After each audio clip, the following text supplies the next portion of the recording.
Assalamualaikum. Today the topic which I am going to present all of you is green synthesis of zinc oxide nanoparticles from Althaea officinalis flower extract coated with chitosan for diabetic wound healing. सबसे पहले हम इसके introduction के बारे में बात करते हैं। इंट्रोडक्शन में अगर हम देखें तो डायबिटीज़ मेलिटस जो है, जिसे हम आमतौर पर शुगर कहते हैं, वो हमारा एक ग्रोइंग हेल्थ कंसर्न है। क्योंकि जो डायबिटिक पेशेंट्स के अगर वाउंड्स बन जाए, उनके अगर ज़ख्म बन जाए, तो उनकी बॉडी में ब्लड सर्कुलेशन लो हो जाती है और ग्लूकोज लेवल हाई होने की वजह से ग्रोथ फैक्टर्स जो हैं उनकी भी रिड्यूस्ड ग्रोथ होती है, जिसकी वजह से उनके बॉडी में बनने वाले ज़ख्म जो हैं वो जल्दी से ठीक नहीं होते और कई दफ़ा उनके जिस्म के उस हिस्से को काटना पड़ जाता है ऑपरेशंस के ज़रिए से जहाँ पे वो ज़ख्म बना हो। और इसमें हम एक ऐसे प्लांट का इस्तेमाल करेंगे जिसका नाम है अल्थाया ऑफिसिनालिस, जिसे हम मार्शमेलो प्लांट भी कहते हैं, जो फिनोलिक कंपाउंड्स के अंदर भरपूर होता है, जो कि हमारी हेल्थ हीलिंग करने में मदद करेगा। और उसके हम बनाएंगे जिंक ऑक्साइड के नैनो पार्टिकल्स, जो कि एंटी माइक्रोबियल और हीलिंग प्रॉपर्टीज़ रखते हैं। अब ये जो हमारा मार्शमेलो का प्लांट है, इसके अंदर एक कंपाउंड है जिसे हम काइटोसन कहते हैं। ये काइटोसन कंपाउंड बायोकम्पैटिबल होता है, बायोडिग्रेडेबल होता है, जिसकी वजह से एनवायरनमेंट पे इसका कोई इफेक्ट नहीं होता और प्रोटेक्टिव बैरियर जो है वो बना देता है हमारे बॉडी के ऊपर जो वाउंड्स होते हैं उनके करीब। अब अगर हम आगे इसके बाद चलें ऑब्जेक्टिव्स की तरफ, तो ऑब्जेक्टिव हमारा मेन यही है कि हम green zinc oxide nano particle बनाना चाहते हैं इस मशरूम प्लांट के साथ, जिसे हम काइटोसन जेल के साथ फ्यूज़ करेंगे, जो कि डायबिटिक वाउंड्स को हील करेगा, माइक्रोबियल ग्रोथ को रिड्यूस करके, इन प्रो इन्फ्लेमेटरी साइटोकाइंस को बंद करके, और साथ ही साथ हमारी हीलिंग इन्वायरमेंट और ऑक्सीडेटिव स्ट्रेस को भी इन्हांस करके इम्प्रूव करके। अगर हम इसकी मेथडोलॉजी की बात करें तो सबसे पहले हमें जिंक नाइट्रेट और एथिया एक्सट्रैक्ट जो है 20 मिलीलीटर वो बनाना पड़ेगा। उसके लिए हम क्या करेंगे, 150 डिग्री सेंटीग्रेड पे 2 से 3 घंटे के लिए नैनो पार्टिकल्स को जो है वो सेंट्रीफ्यूज करेंगे। फिर 60 डिग्री सेंटीग्रेड पे सेल्सियस पे उसे हम ड्राई करेंगे। काइटोसन का 2% सोल्यूशन बनाएंगे, जिसे हम 1% एसिटिक एसिड में डिप करके डाइल्यूट करेंगे, और उसके बाद हम उस काइटोसन के अंदर हमारे नैनो पार्टिकल को ऐड करेंगे, तो हमारे नैनो पार्टिकल्स रेडी हो जाएंगे। अगर हम बात करें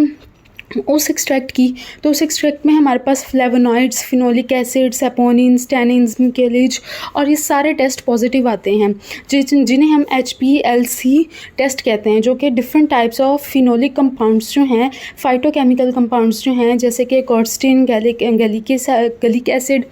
रोजमेरिक एसिड और इस तरह के बहुत से मेजर कंपोनेंट्स जो हीलिंग में हेल्पफुल होते हैं, उनको हमें बताता है कि हमारे नैनो पार्टिकल्स में वो तमाम कंपोनेंट्स मौजूद हैं। जब हम इसके बनाने के बाद इसकी टेस्टिंग करते हैं या इसकी फर्दर एनालिसिस करते हैं, तो सबसे पहले हमारे पास आता है फिजियोकेमिकल कैरेक्टरिस्टिक्स, जिनमें सबसे पहले हम UV विजिबल लाइट के ज़रिए से देखते हैं कि हमारे पास लाइट रेज 390 नैनोमीटर तक की गई है, जिसका मतलब है कि हमारे नैनो पार्टिकल्स बन गए हैं। फिर जीटा पोटेंशियल हम उसकी चेक करते हैं, जो कि पॉजिटिव 30 आती है, जो इसका मतलब है हमारे नैनो पार्टिकल स्टेबल हैं, उनमें कोई इंस्टेबिलिटी नहीं आई। और इनका साइज़ जब हम चेक करते हैं तो एवरेज साइज़ 76 नैनोमीटर होता है, जो कि बहुत अच्छा साइज़ कंसिडर किया जाता है। दैन ट्रांसमिशन इलेक्ट्रॉन माइक्रोस्कोपी और फ्लोरियर ट्रांसफर इंफ्रारेड स्पेक्ट्रोस्कोपी की मदद से हम इसके अंदर इसके फिज़िकल अपीयरेंसेस, शेप, इनके केमिकल बॉन्ड्स और इन चीज़ों को देखते हैं। और उसके बाद हम देखते हैं इसकी EDX वैल्यू। EDX वैल्यू का मतलब ये है कि हमारे नैनो पार्टिकल्स कंटेमिनेशन फ्री हैं, इनमें कोई भी हैवी मेटल कंटेमिनेशन नहीं आई। यहाँ पे आपको मेथडोलॉजी डायग्राम में बहुत अच्छे से समझ आ जाएगी कि सबसे पहले हमने प्लांट एक्सट्रैक्ट निकाला है, देन हमने उसको ड्राई करके उसका एक्सट्रैक्ट लिया है। एक्सट्रैक्ट लेने के बाद हमने फ़र्दर उसकी प्रोसेसिंग किया और नैनो पार्टिकल्स को बनाया है, और उसकी हमने फ़र्दर आगे टेस्ट की स्टडी की है, जिसमें एंटीऑक्सीडेंट की स्टडी है, मॉलिक्यूलर डॉकिंग वगैरह हम करेंगे। अब वही टेस्ट और उनके रिजल्ट्स क्या हैं। सबसे पहले हमने एंटीऑक्सीडेंट एक्टिविटी का टेस्ट किया, जिसमें हमें पता चला कि वैल्यू 4.23 आई, जो एस्कॉर्बिक एसिड, जिसकी सबसे कम वैल्यू समझी जाती है, उससे भी ज़्यादा हाई थी। इसका मतलब ये है कि ये एंटीऑक्सीडेंट एक्टिविटी बहुत ज़्यादा अच्छी शो करता है।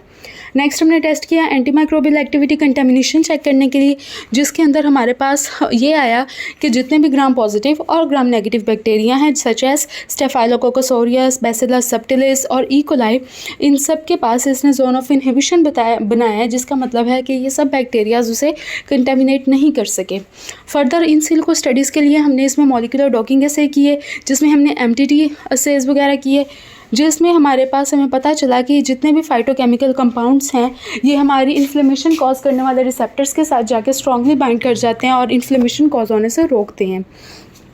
ये हमारे पास जो है HPLC का ग्राफ है जिसके अंदर आपको वेवलेंथ डिफरेंट पीक्स की फॉर्म में नज़र आ रही हैं डिफरेंट कंपाउंड्स की, कि ये वाला कंपाउंड है इसकी इतनी वेवलेंथ है और नेक्स्ट वाले की इतनी।